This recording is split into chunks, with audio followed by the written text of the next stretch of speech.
Okay, let's test these levels. So, Kurt, I set this up. I kind of modulate it for about 2 fingers away from the microphone. Oh, okay. So, if you get too close, I can deal with that. But if you're too far away, that's hard for me to fix. Won't pick up. So, Okay. Yeah. Sure. So, let's see. Paige, what'd you have for breakfast this morning? Let's test these levels. I've only had a protein bar and some collagen coffee so far. Okay. How about you, Kurt? What'd you have for breakfast? 3 eggs and a bagel. Okay. Think a little closer. A little closer? Yeah, there you go. That's good. Do you have any coffee yet? I'm on my second cup. That sounds good. All right. You got anything you don't want to talk about? Anything you'd like to stay away from? Not really.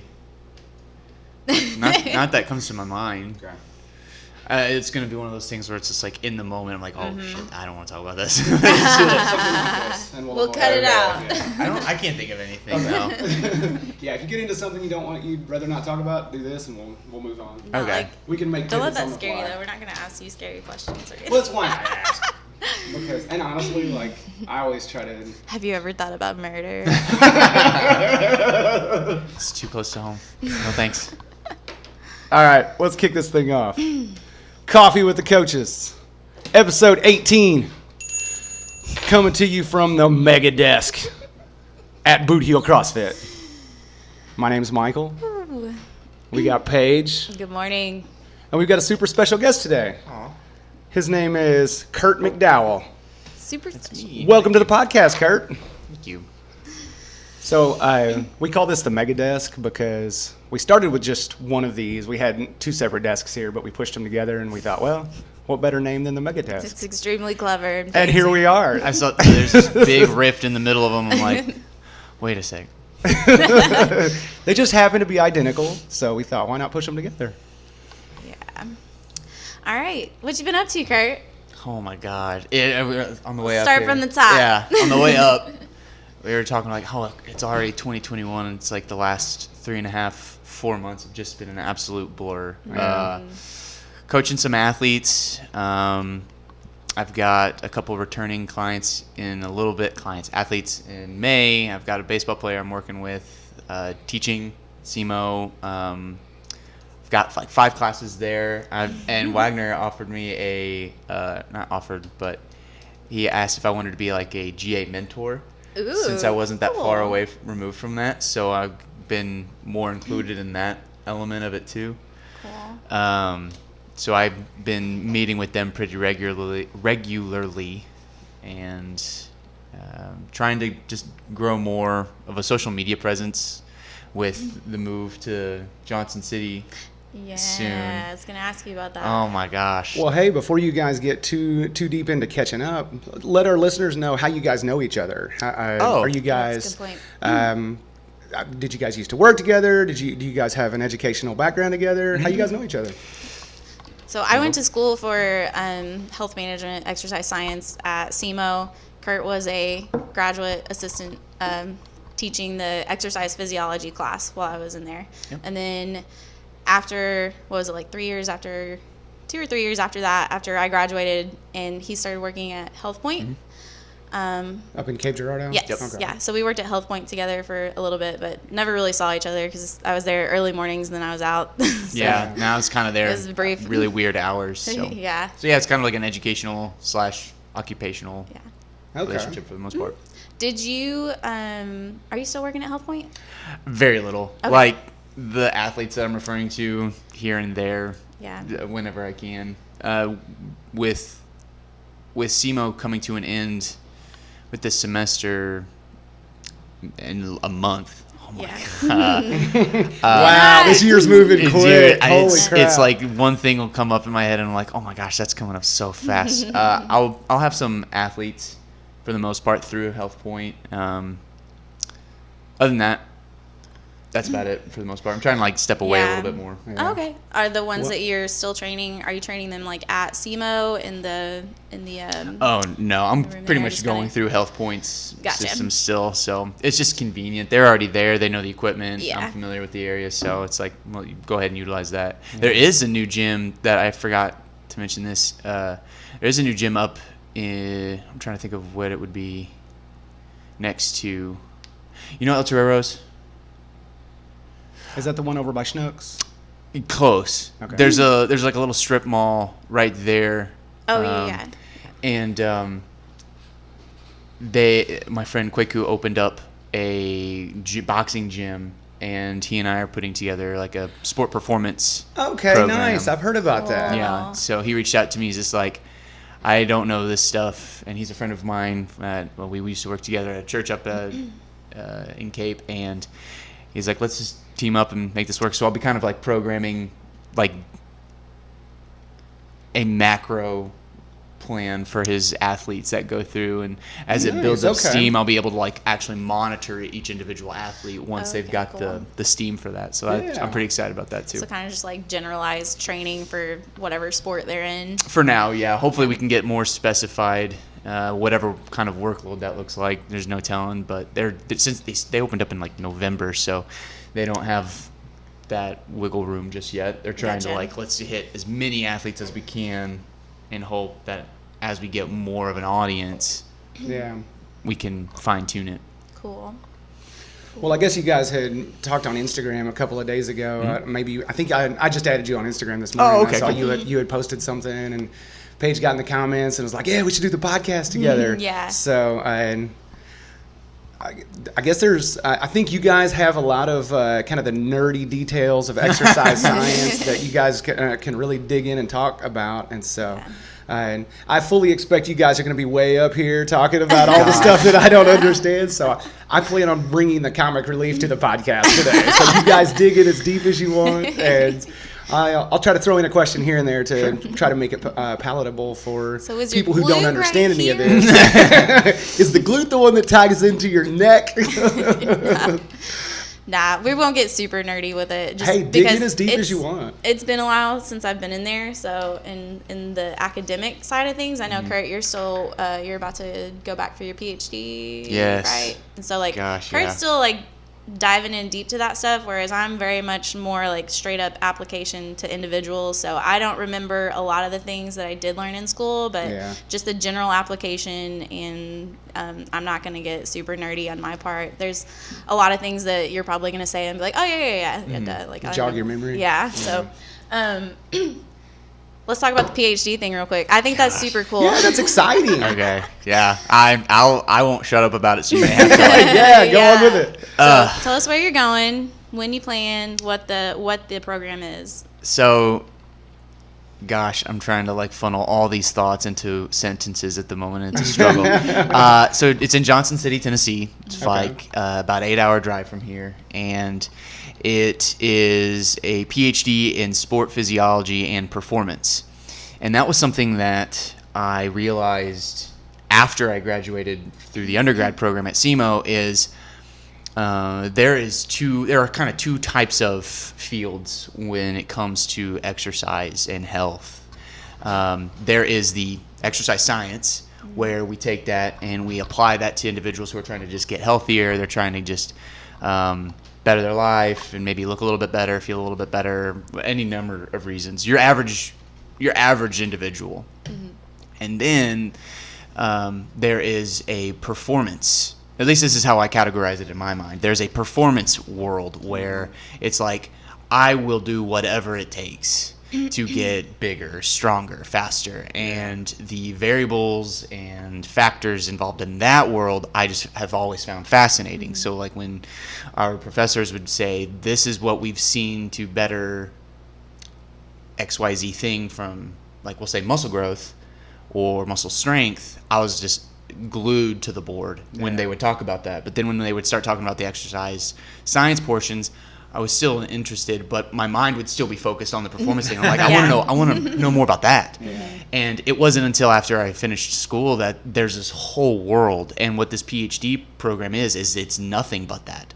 I remember when I first saw the syllabus, or not the syllabus, it's like the academic calendar. Yeah. I would look at the classes and I'm like, there's a whole class on I can't even, like the biomechanics of sprinting. Yeah. And I'm like, that's so cool. You get to read about it for 4 months straight. Yeah. And and it's not just that. And this is something that I actually reached out to somebody I met there 4 years ago. I was asking for his advice. His name is Dr. Derek Wilcox, one of the lightest men, if not the lightest man, to ever squat 1,000 pounds. Oh, Jesus. And incredibly intelligent, and one of the most humble individuals I've ever met. What's his name? Dr. Derek Wilcox. Derek Wilcox. Okay. And I asked him for some advice. I've just respected him ever since I met him there, and he combated the school mentality that I've always had. And he's just like, you're not going to be a student, you're going to be a professional, because a student goes to just get good grades and get by and graduate. Right. Whereas a professional, the thing that is so exciting about this program is the networking opportunities that they experience. And the reason they've got these networking opportunities is because they're giants in the sport performance world. Dr. Michael Stone wrote the textbooks that the textbooks are based off of. Oh, really? And he's got over, I think, 200 articles with his name on it in the sports science world. And then Dr. Derek DeWeese was a professor there that I was so excited to learn under. And now he's coaching. He's the high performance director for the New York Jets. Wow. And it's just like, I'm bummed that I don't get to learn under him, but it's really cool that the program has these professionals teaching us that are that good and that knowledgeable that they can go work anywhere. And that's why I'm so excited about it, because I'll be teaching, I'll be learning, and I get assigned a sport team to be the strength and conditioning coach for. Nice. So it's busy. It sounds like it. Everybody comes to the program, and you'll just meet these people in conferences. They'll randomly drop by, and you'll get to meet them. And that's what Dr. Wilcox said. Take advantage of every opportunity. I have two, and I know two individuals I would have graduated with if everything worked out the first time, that are now coaching the Cubs. It's just a dream, and I applied. Loan fell through about 4 years ago, and I've not stopped dreaming about it at night. And I'm over the moon, ready to take this on. I cannot wait. That's awesome. Holy crap! That's really cool. Yeah. When are you starting in next year or in the fall? Or This fall. This fall? Yeah. Okay, cool. That's super exciting. And it's East Tennessee State University, right? Yeah. So it's a very, very cool place to be in, and you're gonna have a lot of awesome experiences to take away from that, because I know I've geeked out on that before, but I'm just I enjoy that side of things, but I really, really like helping the average person. So it's cool to, like, once you get out of that basic, like your bachelor's, and you're just kind of like, okay, now I kind of understand what's what here, and you kind of decide where you're going to go from there after that point. Both sides are definitely necessary, and it really comes down to context. Not one's better than the other, is what I found. Man, I used to be a zealot about it, and I'm like, so much involved. There's no need for that. There's so much involved with both of them. Like, you're in your field, you're going to be doing a lot of research, a lot of trial and error, and essentially just monitoring other people a lot, and constantly super diving super far into these things. And you're going to be working with people that already know basic movement patterns, so you can just basically perfect and progress those movement patterns and make them ideal. Whereas, like, Michael and I are working with somebody that came in that hasn't squatted since they were a child, doesn't know how to do it. So we have to kind of reteach those very, very basic movement patterns. And so it's an art form on both sides of the coin.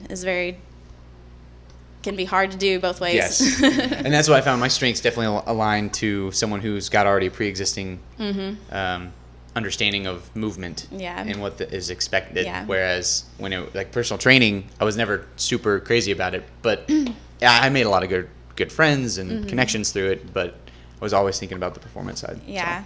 So. Now, are you still living in Cape Girardeau, or you are? Okay, yeah. So that's a drive, then. How often do you make that drive? I just made it Easter weekend. I took Lindsay, my wife, out. Well, I didn't take her. We went out to kind of like see the area and make it real for her. She's a little intimidated by the move. I mean, I am too, but I've seen it and she hasn't, so it was more real for me than it was her. And now that we saw it, it's basically a big Cape Girardeau. Oh, really? It's like if you took Cape Girardeau, but you threw in some like old St. Louis with it. Oh, nice. It's a really cool area. And so we made that trip 2 weeks ago. Wow. And it is a trip. It's a drive, but there are definitely worse drives in the States. Like if you were to drive to Texas or anywhere to the west or east coast, it's you pretty always have bad, some cool hills and stuff yes, on the way there. it's gorgeous out there. Oh Yeah. my gosh. In the mountains. That's I can't awesome. wait. How close is that to the coast? So you've got, you're going to have to go through, let's see, what's right there? South Carolina on the So other it's side? right next to the Carolinas. It's like Okay. 45 minutes from Asheville. Okay. And okay. then and then you got another 2-hour drive probably. I think so. I think it's a 2.5 hour drive from the beach. I think. I haven't looked that far. That's going to be So nice. you'll be moving in the hopefully, fall? hopefully July. July. Because if I'm not mistaken, they have athletes from ETSU and surrounding community colleges and other universities that they will test, and they test before their academic season starts. So you need to be there a little bit early. I remember that started like the middle of August, and then classes started like a week or two after that. So I'll have to be there a little bit early and get assigned a sport team, get settled in, and with the whole moving process this time around, I want to get there just like a little bit early to make sure that I take care of everything and make sure everything goes like smoothly as possible. Yeah. What do you have any idea what kind of team you're going to be working with ahead of time? I don't have a They're clue. just, Ooh, you're going in blind. Totally random draw. Nice. That's Yep. going to be cool. I don't. They last time they asked me what your interests were, and I'm thankful. As heartbreaking as it was to not go through it and not be graduated already, and the what ifs. Yeah. I'm thankful it didn't work out because I'm going in with a much more.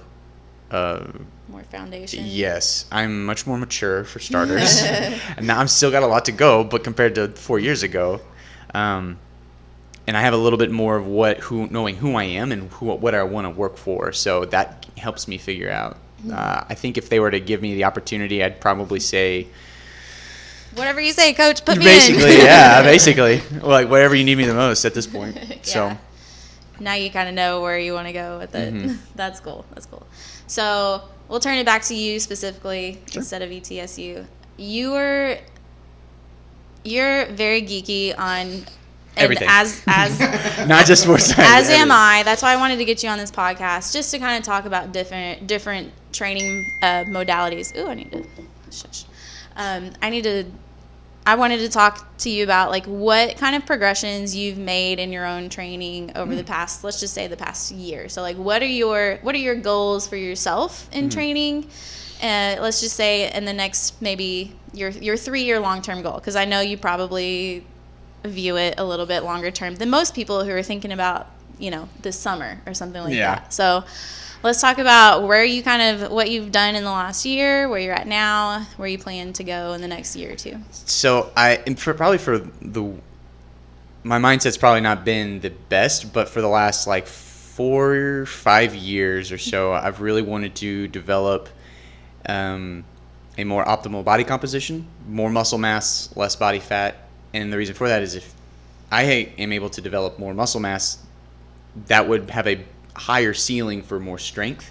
And so with the more strength, there's more athletic potential. So I'm kind of been in like you could say a 5-year, I don't want to say bodybuilding phase, but we'll say body composition phase. And Muscle building phase. yeah, for the most part, without developing too much body fat. And then I'll probably do that until I've set like just a general goal until I get tired of the training, or I feel like I've got an adequate enough body composition to transition. And you don't need to do that. That's just the fun in my head, tinkering with that stuff.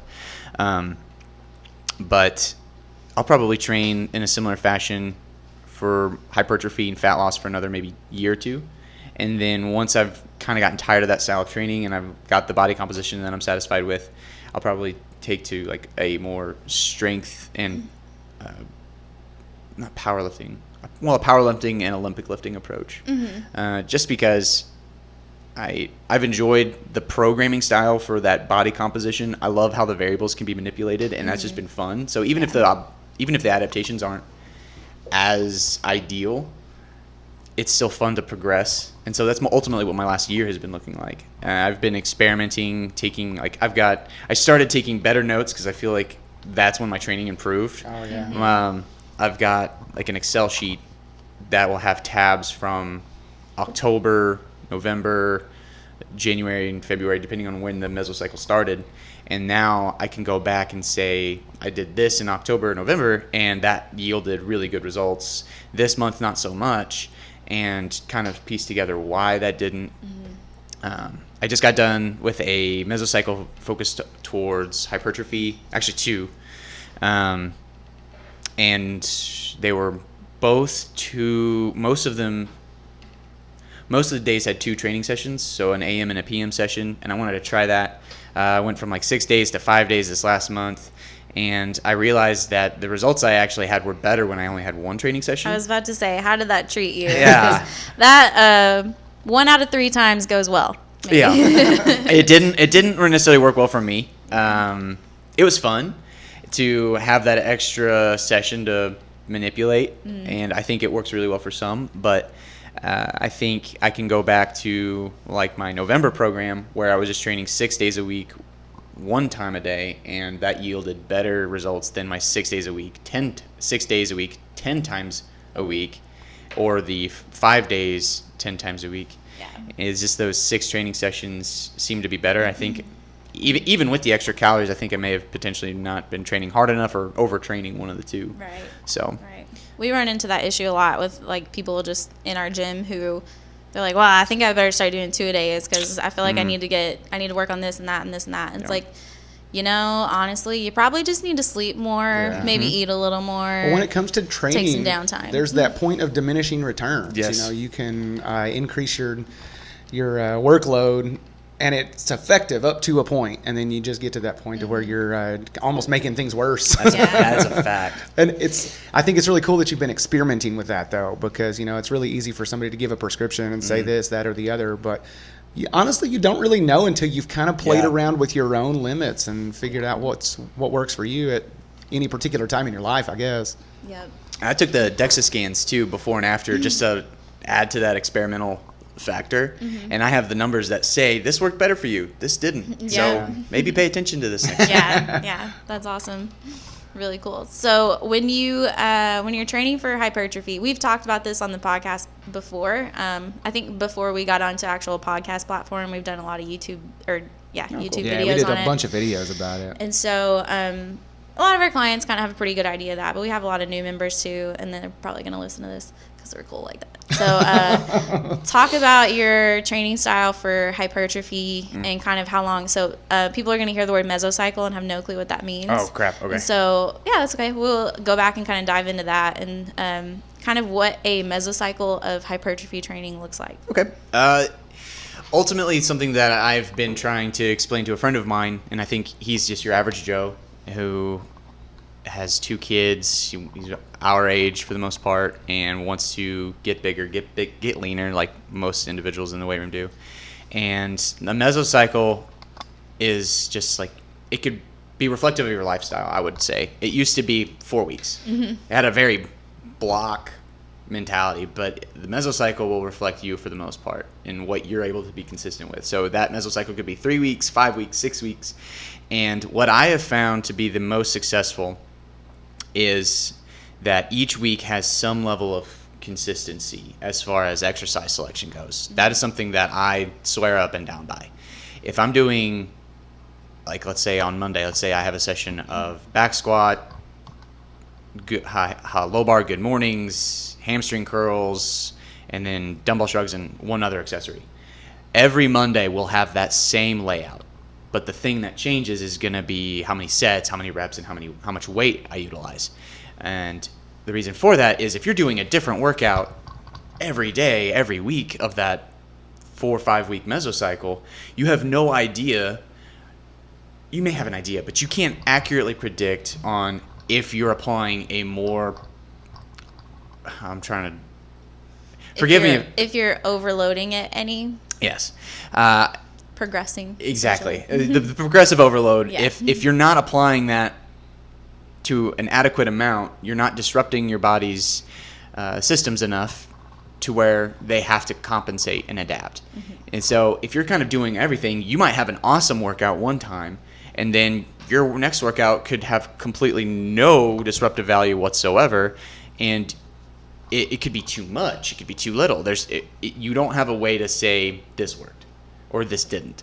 Whereas if it's consistently the same week in and week out, you can apply more sets, more reps, more weight, and then you say, you can measure it. I have this much more volume from week 1 to 2 to 3 to 4. And that's where the fun for me comes into play, because I can see it. Yeah. Whereas if I'm doing different things all the time, I remember when I was a sophomore in college, I was just going in there doing whatever. I haven't squatted in 3 weeks. Maybe I should. Yeah. I don't know. We'll try it out today. And I remember his name was Tobias Lee. He was one of my first friends I made in college. He's just like, man, you need a plan. I'm like, no, I don't. What do you mean? What are you talking about? And sure enough, he was right. I was like, you just have to have some form of periodization. And periodization is this big, fancy term to basically say it's a planned, structured format for your training, in a sense. Yeah. So essentially when training for hypertrophy, what kind of rep range do you work within for from week to week? Kind of from start to end of a mesocycle? So, okay. You don't have to get super nerdy with it. Just Okay. be like, I do 8 to 15 reps of this and that. That's where a bulk of it'll be. If there is a lift that I particularly want to be strong in, I might utilize like reps of 6. Mm-hmm. So like my squats and my deadlifts and my benches, I usually will utilize 6 reps for the most part. Mm-hmm. And then the subsequent exercises for that muscle group could be anywhere from, like you said, 8 to 15, 8 to 12. And then maybe on the smaller muscle groups, I would utilize, so we'll say like your shoulders, you could utilize higher rep ranges. And the thing that I found is that the greater the rep range, I probably want to utilize a shorter rest break. Not 30 seconds or 20 seconds, but if you're not lifting that heavy weight, you're more than likely, you could be pushing it to failure. It's not gonna be a blank statement that you don't need that longer rest break, but if you're squatting for like 4 sets and you're getting anywhere between like 6 to 8 or 5 to 7, you're probably gonna make sure that you need to rest enough, because those second, third, fourth sets, if you're only squatting 3 reps, because you're completely changing the stimulus that you're applying, Right. and it's not as conducive to hypertrophy. So there's a pretty big range, but a bulk of it's 8 to 12. Yeah. And everybody's a little bit different on what they respond to in rep ranges. So some people can get a little hypertrophy stimulus out of like a 3 to 5 rep range, but it's, you're better off on something that's going to tax your CNS more than like a lateral raise in your shoulders, sticking with something that's a little lower on the high rep scale, which essentially means like 6 to 10 reps probably on something like a squat or a deadlift or anything that's going to machines. smoke your entire body. Yeah, machines could be a little bit utilized for higher rep ranges too, but if you're doing, like you said, compound movements with a barbell, that's going to be pretty unforgiving. Yeah. If you're doing like 20 reps of like deadlift or back squat, I'm going to just pray for you. And I hope I don't see you in the emergency room. What's this one It's we funny, did today? because we did 10 reps today. There is a time and a place for those 20 rep sets, and it just all kind of depends on where you're at in your programming, but that's another cool point there. And so you do that for 4 to 6 weeks usually, and just try to tack on a couple reps or a new set from week to week. So what I'll usually do is in that Excel sheet I was talking about, I'll have like a column for sets, a column for reps, a column for weight, and then I'll have a column for my rating. And depending on if it's like on a scale of 1 to 10, I'll try to be, if it's week 1, I'll try to be in like a 7, maybe a 6 if it's really easy. But then it gradually gets closer to 9 and 10 towards that last week in the mesocycle. And I'll use that to kind of gauge on how I was feeling last week and this week. Right. And if it's, let's say it's week 2, and last week was like a 7. Because it was a 7, I want to get a little bit heavier, or I want it to be a little bit harder and go up a scale. I might lift a little bit more weight and keep the same sets, and then maybe try to push the rep another repetition or 2, and depending on how I'm feeling. Week 3, I might increase that set and keep the same weight, and then see how I'm feeling and try to push another rep or 2 there. And then by the last week in the mesocycle is when it's just like go crazy. Like go as hard as you that's can. right. literally break your soul open for the world to see it in the weight room. So you'd With be, good form. with Yes, good form. that's where. Yeah, for So sure. That's you'd where be the trick pushing comes for in. you'd be pushing for a 10 on the last week. Yes, of the mesocycle. ideally, especially depending on the exercise. Like if it's a back squat, a lift that you could potentially, like you said, if the technique gets real brutal and it's pretty awful, you may want to stick around like a 9.5. Yeah. But if it's like a Yeah. machine Yeah. or a small dumbbell exercise, go until you just cannot move Go till anymore. you can't go no mo is what I like to say. Break your soul open for the weight room to see. I like that. That's good. We need to put that on a I don't know where that t-shirt. came from. I like it. I have a no lot. idea where that came from. Everybody in there needs to see the orb leave your body and float away. That looks like, or that sounds like something that would be on the wall at a hardcore powerlifting gym. I like it. I like it. So, Jason, we had him on the podcast a couple episodes ago, but he's actually training for this powerlifting meet we've got coming up here in July. Oh, cool. And so he's new to powerlifting. He's been a CrossFitter for a lot of years, and so I guess about 4 or 5 months ago, he branched over onto the powerlifting side of things, and he has fallen in love with it. Cool. And I think a lot of it has to do with that type of thing. He likes the break your soul open and show it to the weight room. So I'll have to. He'll like this one. He's just tired of being small. Same. I get that feeling. Well, then let's That's branch funny, off to the. This one's completely out of left field, but anytime or a lot of times you'll get ladies that get into the conversation about lifting weights, and then you'll get the comment about they're worried about getting too big if they lift weights, right? And so for several years, I've been responding to that comment with, well, I've been trying to get too big now since I was like 13 years old. I wish it was that easy, just kind of as a tongue-in-cheek response to it. But I would say the same you thing. and Jason would say the same Oh thing. my gosh! I remember whenever I would teach in grad school, it was like a HL 120. It was like a basic health class, Yeah. and there would be an exercise chapter, and then that would come up, and I'd be like, I don't want to get too if big. I may ask, how many of you think that or how many of you don't want to lift weights because you don't want to get too big? And sure enough, every time I would get a couple ladies in the classroom to raise their hand, and I'm like, who do you think you are? I am busting my ass to get big, and you think you could just walk in here And lift 5 weights. so, and of course they'd all get a kick out of it, and then it kind of wakes them up. Okay, they don't have the hormone environment within their body to get big, so they can't Yeah. do it, but there's that fear, and It's just a common misconception. Oh my gosh, I think yeah. a lot of people, it's just that comment that's gone around for a Yes. lot of times, and people hear it, and then they regurgitate it, and they don't really think about it. So, I don't know. In my experience, that funny tongue-in-cheek response does kind of get Oh, people yeah. to step back and Yeah. think about it. But Reassess where they're coming at you Yeah. with. And it's another funny thing is like people don't want to.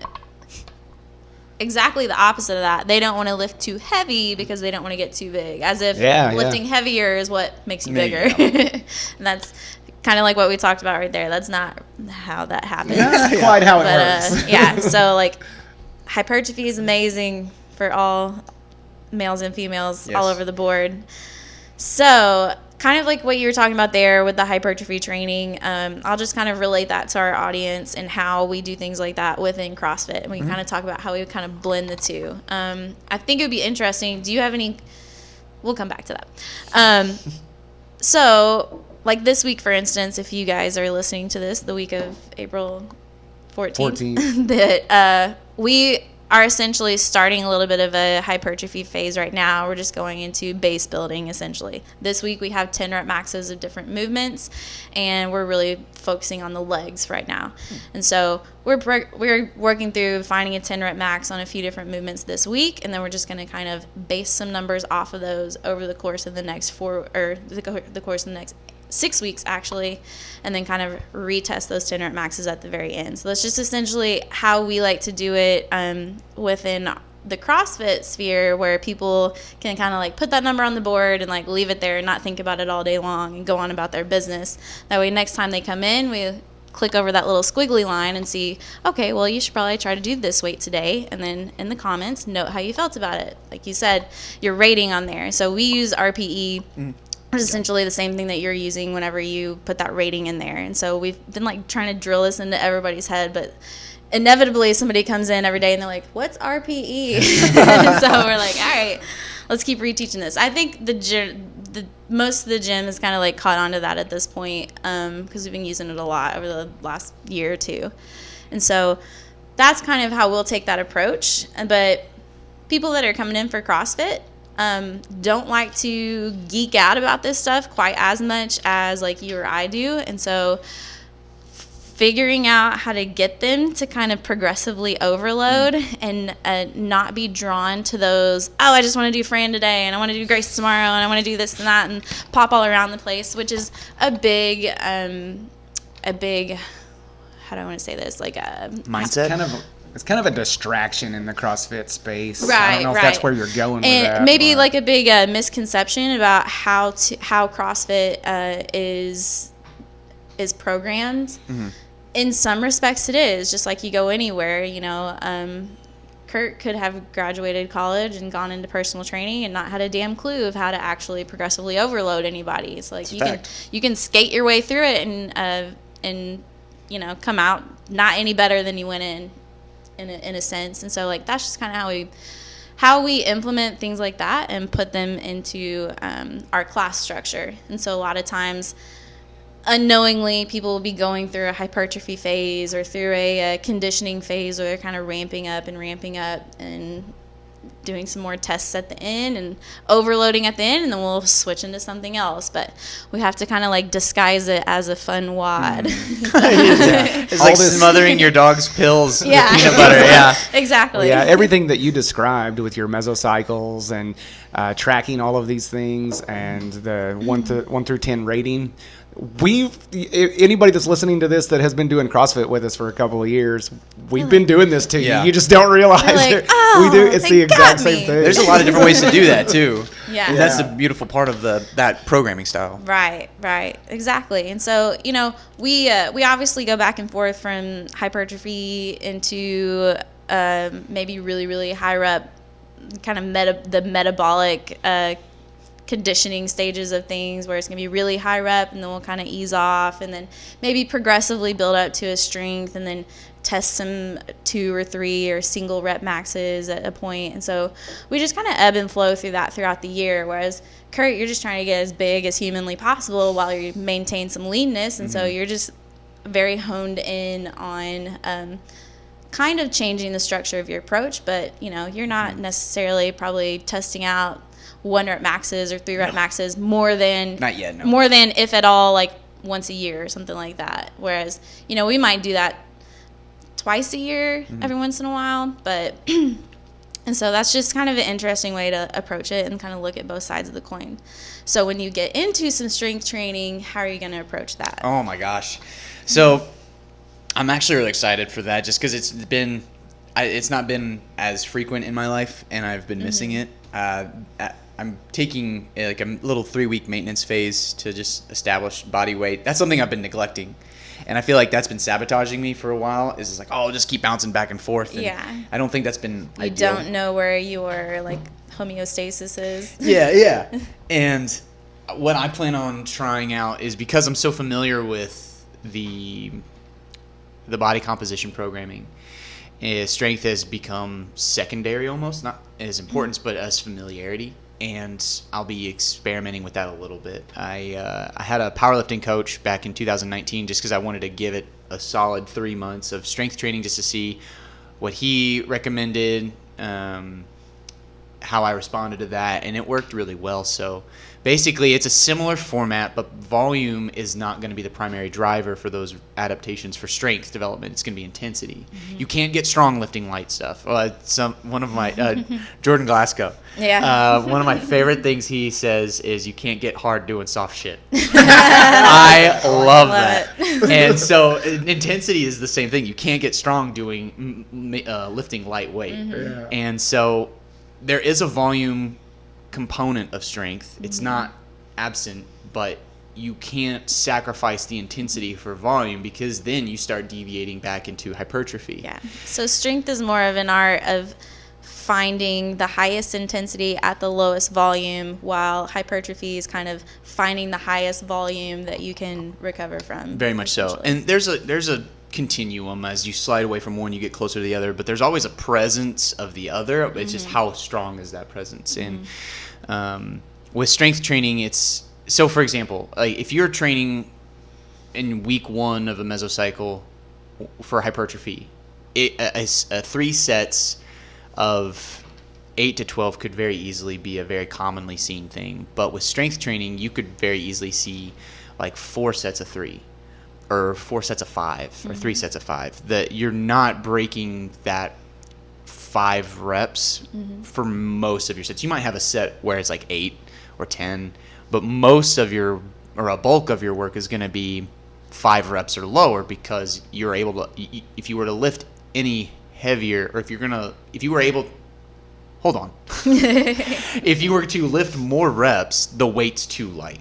Because as you lift heavier weights, your body cannot maintain that force production long enough, and then your reps are going to diminish. So again, it's that continuum. So 3 sets, 4 sets, 5 sets, and then like a week 4 or 5, your overreach week, where you're breaking your soul open. That could be like 4 sets of 2 or 3 sets of 3. It's just like heavy. You would try to go heavier rather than trying to tack on more reps. Yes, very much so. Yeah. Cool. Were you saying you're about to do some strength training, or okay? It's going to be like my next block of training just before like a weight cut, because I've been neglecting strength and I missed it. And I think I would have better body composition results if I introduce those more frequently to maintain after a transition. So. Yeah, it's interesting, and it primes your CNS to kind of lift heavier loads for more reps once you get out of that strength phase and you go back into that hypertrophy. So then you're like, your nervous system isn't as freaked out about starting your next hypertrophy mesocycle maybe 10 to 20-ish pounds heavier than you started your last one on most of your movements. You just keep climbing that ladder up and up and up, keep it going. That's fun stuff.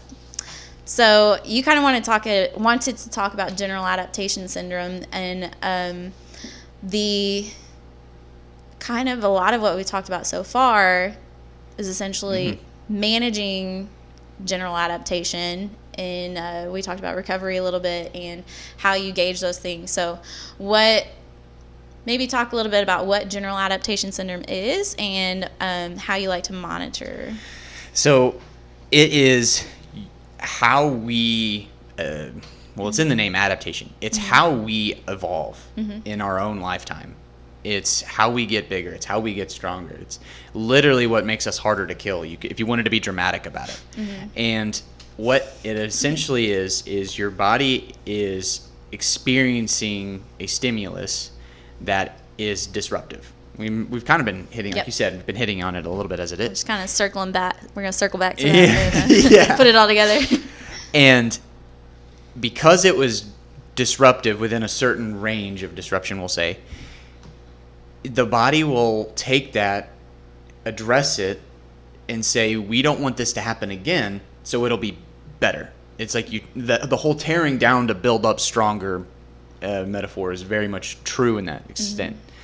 The problem with that tearing down analogy is that people will just automatically assume that I need to tear myself down to the atom and then I will be Superman. Yeah. No. In order for the adaptations to take place in the general adaptation syndrome, it requires energy, because if you have no energy left at all, you've spent all your energy destroying yourself. There's no energy left that your body can use to piece itself back together, and then some. So it's a very much like a 2 or 3-sided situation. You have energy you are spending to apply the stimulus, your squats, your metcons, whatever it is at that point in time.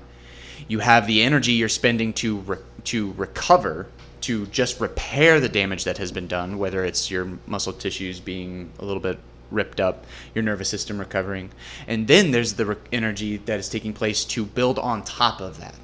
And so the further down, if you wanted to look at it like a chart, the lower you go, the further you have to go back up just to get back to baseline. And then that is a further distance traveled where there's less energy left. Any schmuck can make a workout that just makes you exhausted. Yeah. I hate whenever I see somebody on social media or in the gym will be like, that was a great workout.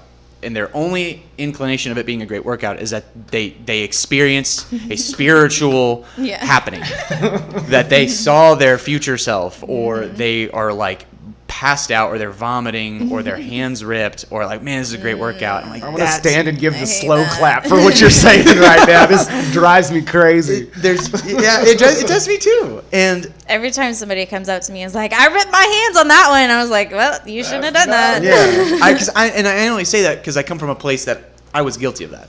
Yeah, I did that. Yeah, I have very, very clear memories in my head where I'm like, I said that thing, and if I can come out of that, anybody can. Yeah. And the adaptations left over, the best coaching is whenever you are able to invest a little bit and get the best return. What's like, if I compare it to the stock market all the time, what's going to be more impressive? What's going to be more impressive to your portfolio? If you buy a $10 stock that goes to 100, or if you buy a $100 stock that goes to 102 or 110. Right. You're spending so much to get such a small return. You want to shift that mindset. How little can I do to get the most adaptations? And then what you can do over the course of a mesocycle is invest a little bit week 1, invest a little bit week 2, a little bit more week 2, and then invest a little bit more week 3, and then invest everything you got in week 4. Because then you're getting a spectrum, a continuum of these different type of adaptations and these different types of stimuli over the course of 4 or 5 weeks, that you're kind of making sure you kind of diversify, if we're going to stick with the portfolio analogy. And that is generally what the general adaptation syndrome is all about. Yeah. And it's a very fancy word to basically say, we're going to work you out and you're going to sleep. Make sure you sleep. And then you're fine. Well, a few episodes ago, we dug into the concept of maximum recoverable volume versus minimum effective dose, and that sounds a lot like what you're talking about yes, here. that's in the back of my head every time I say something like that. Yeah, absolutely. We like to talk about it kind of like the filling up the bucket analogy. So you're spilling over at the point when you get 4 hours of sleep. You fill up your bucket more just because that puts more stress on your system. You work out. You go to the gym and work out. You go home and make dinner for your kids. You get them all ready for the next day. Break the dog fight up in the backyard. Yeah, you got all these things to do, and they add up and add up and add up and make that adaptation harder to achieve. So it's a fine balance. So if you guys haven't yet, go listen to the load versus capacity episode that we've talked about before.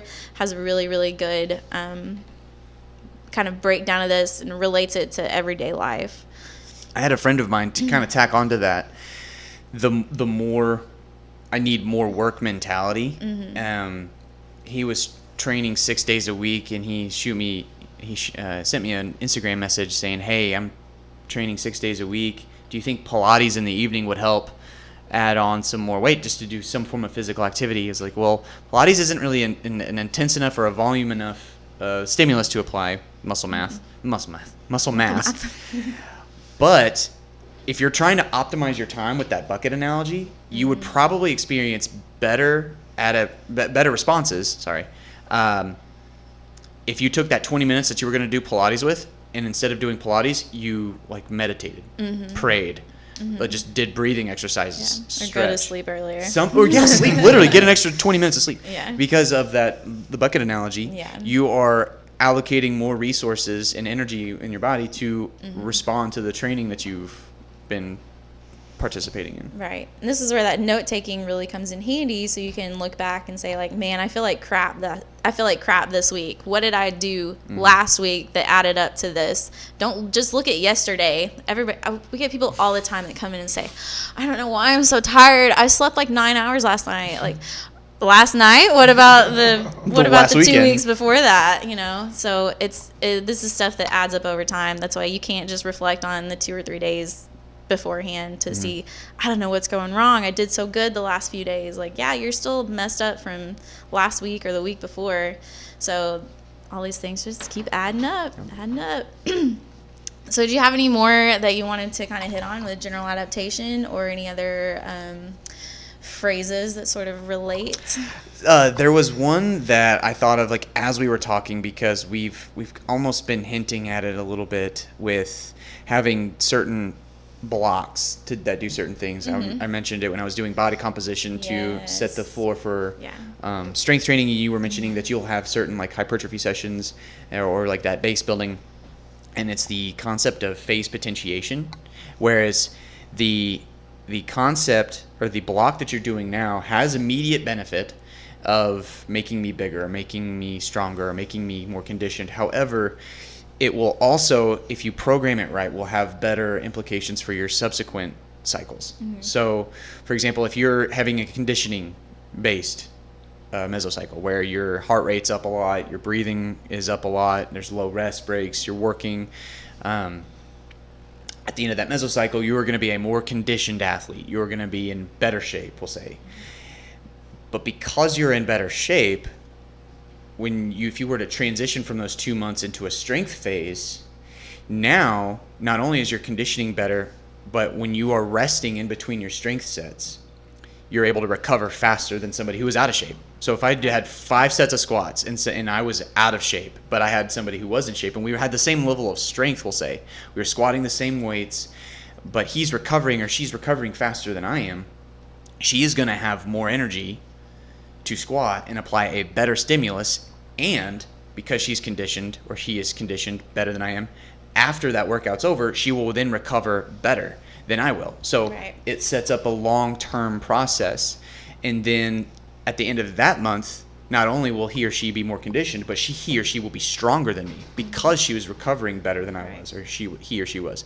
And then we could go into power focus because you're building more strength. You can have setting up these long-term benefits both in the moment and in the future is the difference maker in a lot of programming. So that's again where some of the fun can be had, because we're doing the things we're doing now for immediate benefit, and we're enjoying that lifestyle, we're enjoying that training cycle, it's fun, but we also have the future to look forward to because now it's going to benefit that as well, but we haven't even started touching that barbell. This makes me think of the people that we work with that have the things that they don't like to do. Maybe they only like to lift heavy, they don't like to do the conditioning stuff, but this is a great conversation about how doing the things that you don't necessarily like and that you're not necessarily good at will make you better and help you enjoy more the things that you do like and the things they'll make you even better at the things you're already good at. So don't neglect that stuff. Don't cherry pick. Yeah. And not to mention like the connective tissue resiliency that builds up while you're doing more like hypertrophy style phase or transitioning into that strength phase. If you're never giving your tendons and connective tissue a break from that heavy loading, not spending time on the lighter weights and little higher rep ranges, or spending time on eccentrics, like you're just gonna set yourself up for failure and injury over and over and over. Yep. Good stuff. Phase potentiation. The word potentiation, is that just referring to the? It's like setting up for the future if you wanted to. Yeah. I've heard the term many times before, but I've never actually dug into the word potentiation. Juggernaut Training Systems and ETSU are very, very big on that. And I think that's where I've heard the term a lot. Juggernaut Training System? Yeah, JTS. So essentially just making sure that you're cycling through those things and preparing yourself for the next one. Not doing a strength cycle and then doing another strength cycle and then another. Okay, that explains it right there. Yeah. Well, now, what was the Instagram post that you made, Kurt, that kind of prompted this whole podcast? What was it that got you guys talking about getting together and chatting? So I've started to do a weekly Saturday Instagram Live thing. Nice. Okay. Just to kind of have a little platform for me to do this on a weekly basis and get a feel for it, and to kind of show where I'm weak, to see like if I don't know something, it'll come out live. And then I'll be like, oh, I need to get my shit together. Yeah. I need to figure that out. So that's something you need just to dig honest into. and real, and people need to see that. I think that's what's been so good about this podcast platform is it's done the exact same thing for us. I love that. I really agree with that. It's a big part of why I wanted to do it, because I don't know everything. I don't know as much as I like to think. Right. And nobody does. And if they say they do, they really don't know anything. Yeah, Clearly full of shit. So I was doing last Saturday's live, and I was wrapping up my hypertrophy cycle, and I was like, let's just talk about that. Which literally whatever. There's no structure. There's no format to it. I'll try to cater to what little audience I've got. If they've got questions, I'll hit them on that Saturday. And then Paige reached out and was just like, hey, let's chat. And I'm like, okay, cool. It just gives me another opportunity to talk this stuff. Yeah, so. that's awesome. Because you were like starting up a podcast before. Did you guys ever like make any official? Okay. No, I know we wanted talked to. about that in the past, and I was like, oh, cool. And then, I really wanted to, but I'm really hesitant to start something because I know that I won't quit, and I have to be very careful when I Yeah. decide to do it, because if I don't want to start something and have it like I'm not able to give it like 80%, and I have to be very careful before I start something. So I ended up just like I'd never had the time frame to allocate all that time and energy. Right on. We Did finally you- got it streamlined at this Yeah. point. It's pretty simple. Did you like invest in any equipment or anything like that? Or- No, I had like a mic that my buddy like loaned me, Ah. and that was about it. And other than that, it was just like with the Instagram stuff, I just use my phone, prop it up on my table, and just What I love talk about to this people. technology we have available to us Oh my these gosh, days yeah. is you can do this for, with the equipment you have. You don't have to have the best stuff to get started. You just got to start, and it'll take you somewhere. Yeah. Basically, the phone became a low quality podcast at that point. Yeah. Basically, with Yeah. Instagram. Yeah, and you've been pretty consistent with that. Okay, so who is it? Every time that I see that pop up, it makes me think of Team Evil GSP. Oh, yeah. The guy. He's sipping his Every coffee. time, and I'm like, did you get that from there?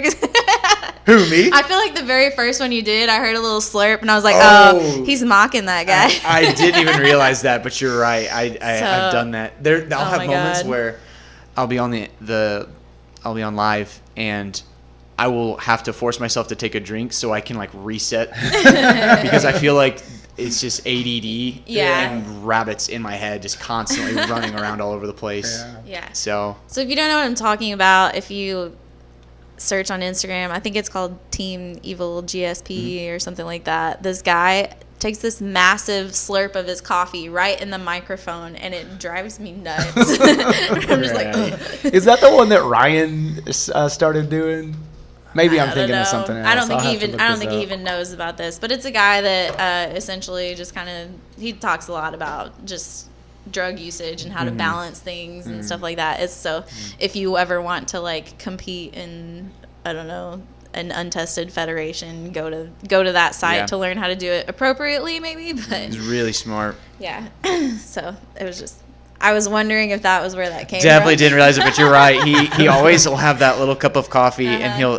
I remember watching a couple of his episodes, and he slurped it. Excessive. Yeah, I'm gonna be. Right there in the I will never. Flagrant slurping. I will never be able to have a Saturday now where I will not be conscious of that. I'll just be Just like, turn don't away, slurp, don't turn slurp, away don't and take your slurp. drink. Yeah, thank you. That's funny. Development. It wasn't already terrible. developed. This was like one of your very first ones. You haven't done it since I haven't kept up with it. I'm always busy on Saturday mornings, so I never see it. But yeah, that was funny. I always try to just not go back and listen to any of the things that I record because my own voice gets on my nerves so bad. It does me too. And the worst. Not your is- voice, my voice.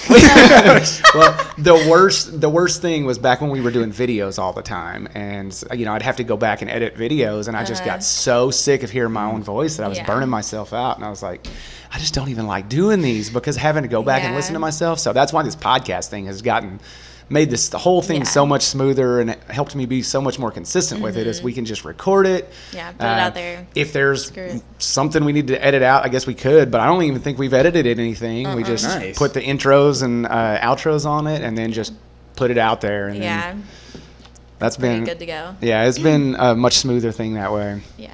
We haven't had to do many outtakes. Yeah. When we were doing videos, man, it took forever to like kind of clip it together because we were just putting up a YouTube video, and sometimes it would have we would need a picture in the background or something Yeah. to talk about whatever we were talking about at the moment. And then sometimes just we'd have to annoying. stop and collect our thoughts, and then just be like, okay, let's pick up from there. And then I'd clap to give me a cut point. And I don't know, it was just a Media, mess. I'm very It's all impressed with fluid just now. media in general. Yeah. Like if it goes anything beyond just hitting record, I'm just lost. Absolutely. So I don't know. I guess it's gotten smoother and more beginner friendly to do this stuff, but still, it's Yeah. just so time consuming. And I mean, that's what makes it really tough for me is, there's only 24 hours in the day. So where do you put that energy? So speaking of voices being annoying, I forgot who. I think it was Heather was saying I'm so that. excited for what you're about to say. I don't think you could have set this next part of the conversation up any better. So I think it was Heather was saying that, I just really enjoy listening to the podcast because, sometimes you just listen to a podcast and you get tired of listening to that person's voice. But I don't really get tired of your voices. Really? So far, we're like 18 episodes in now. She hasn't Nice. got annoyed by it just yet. But Hey, we'll put it off to episode 19. which is shocking because it's very shocking because they hear us talk in class for an Yeah. hour and then You know come what in to listen to us again on You know this what podcast. I think it is though is we have to be so loud and really project our voices in a group setting. Yeah. So I I feel think like I'm that's what constantly makes yelling. this so much more palatable. I guess is we Yeah. can just talk. See, a I don't have that. small distance. I am just the I most can just loud, turn your I can turn your thank microphone goodness. down. Because I am obnoxiously loud, and I'm glad you're dialing in on that because Yeah. I've not been able to differentiate between coach voice and just like inside.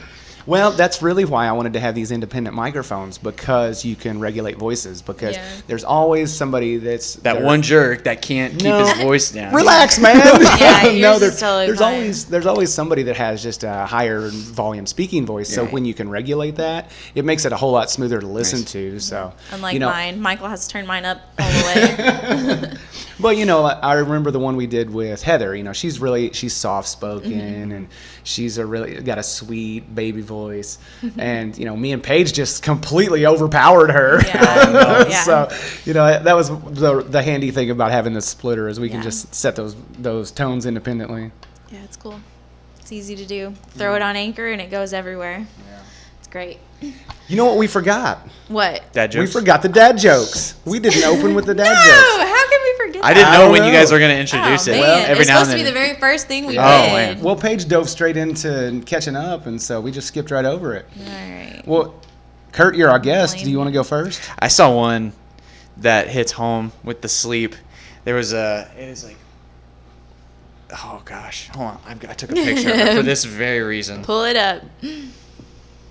All right, I'll dig in then while he's looking it up. Paige, my wife asked if our kids were spoiled, and I said, I think most kids smell that way. Dad. Bad. Sam has been so excited about these dad jokes. Everyone laughed. So I have a reminder in my phone for every Thursday to walk down to Sam's Jewelry and tell him a dad joke, and so he will make this big production out of it. He loves these things. It's So like, wait, guys, come on, kids. So I'll walk in the door and I'll just walk in with a cup of coffee and I'll be like, hey, how you guys doing today? And everybody will be like, oh, okay, it's cool, and we've been busy. And I'm like, I got a dad joke for you. And Sam will shut the whole order of business down. He'll be like, get out here. He's got a dad joke. And so I'll tell him something stupid, like a full-on face palm groaning joke. And then I'll just turn around and walk out. He just loves it. And then every now and then, I guess it will hit him hard enough to where he will get his daughter or somebody to record a video of him trying to retell the joke that I told him. And then he'll post it to Facebook and tag me in it. And so far, 100% of the time, he's screwed up the punchline. Yeah. No. But he Annihilated. comes at it with so much enthusiasm that everybody loves it. It's terrible. It's terrible. All right, Kurt. Did you get yours? I did. Oh, boy. Okay, so I told my daughter, go to bed, the cows are sleeping in the field. Puzzled, she asked, what's that got to do with anything? I chuckled, well, that means it's past your bedtime. The delivery was good. I like it. man. You're a natural. Oh, that's bad. Had all the right pauses. He set up the comedic timing. It was great. I loved it. No. So far, he's beating you, Sam. If you're listening to Oh, this, yeah. he's better at dad jokes That's what than you Sam needs are. to do is read it off of his phone instead of trying to rehearse Yeah, he it. always tries to go by memory, and it never works. That's exactly why I took a picture, because I knew it wouldn't work for me either. Okay. All right, Paige, bring us home. Got another groaner. I gave up my seat to a blind person on the bus, and that's how I lost my job as a bus driver. That's not a groaner at all. That's a good one. You think it was good? I like that I one. groaned when I read it. Sam's going to love that one. All right, Kurt, thanks for coming. Yeah, man, it was Thanks great to so have much you for having on. me. Yeah, it was good to somewhat nerd out. I know we could have gone a lot deeper in those rabbit holes, but Yeah, it was fun. it's cool. Well, for anybody that's listening, Kurt, obviously you do a fair amount on Instagram. Is that where you do most of your stuff, or do you have YouTube or Facebook? I'm definitely not savvy enough for YouTube. Okay. I try to keep most of it to Instagram, I think. Okay. Facebook, I'll share a lot of stuff onto Facebook, but most of the content will be on Instagram at the moment. So what's your Instagram handle? Coach Curticus. Curticus. Yeah. Coach Kurti. I'll put that in the show notes. Yeah, basically. Gotcha. Yep. Okay. That's basically anything like Twitter, Instagram, and then Facebook is just. And then if somebody searched your name, Kurt McDowell, they could probably find you that way as well. Should find me. If they're friends with you, I'll show up as a mutual friend, Yeah. I think. Yeah, Yeah, and it'll we're show friends us. now too. So Yeah. Yeah, they should find me. There's not many of me. well, There's not many of me. congratulations on Thank the you. new program, the new move Yeah, it's gonna be coming cool. up. We'll have you back once you're working for the Giants or something. Yeah, we absolutely need to do this I've, again. I've actually started to think about what it is that I'm trying to do, because I tell people that I want to do it all. I Yeah, want it's time to grow up. Yeah, It's time exactly. to get a real job. And I really want to give a shot working in the NFL. Man, that'd be so I cool. really Dang. want to give it a shot. And if it's not the NFL, with some professional What athlete. team? Who do you want to work Oh my gosh, probably Midwest. And it'd be a dream to work with the LA Chargers, my favorite sports team of all time. But Midwest is where all friends and family are at. So, but ultimately, I'll take whatever. So it's like a sports scientist position, or director of performance, or performance director, whatever. Yeah. Just kind of sitting that, and then always there's a professorial route too. So Yeah, I'll be able to take that on. for? You'll be there. You're gonna do Thank it. Paige, this may be our opportunity to get Oh a yeah, we're gonna be selfie famous. with Oh my God. somebody Okay. before they were famous. We got to post this on the Instagram. So that way, when you blow up and you're working for the NFL, we can be like, hey, The bar has not been He set was- high at we all. can be like, hey, this we your had that first guy on the podcast? podcast. That you've been on. No, That's I've been the first on. one anybody's gonna remember. Sorry, no. There's been a couple others. I think. All right, fine. Yeah. Well, all right, let's wrap it up there. Good luck with everything you got going on. Thanks for being on, and Thank you we for got to having have you back in the future. Yeah. I wanna It'd be fun. See I'd where love things to. are going. Thanks for coming down and hanging out and Yeah. talking. All right, It was good. we'll catch you on the next one. Thanks for listening. Bye.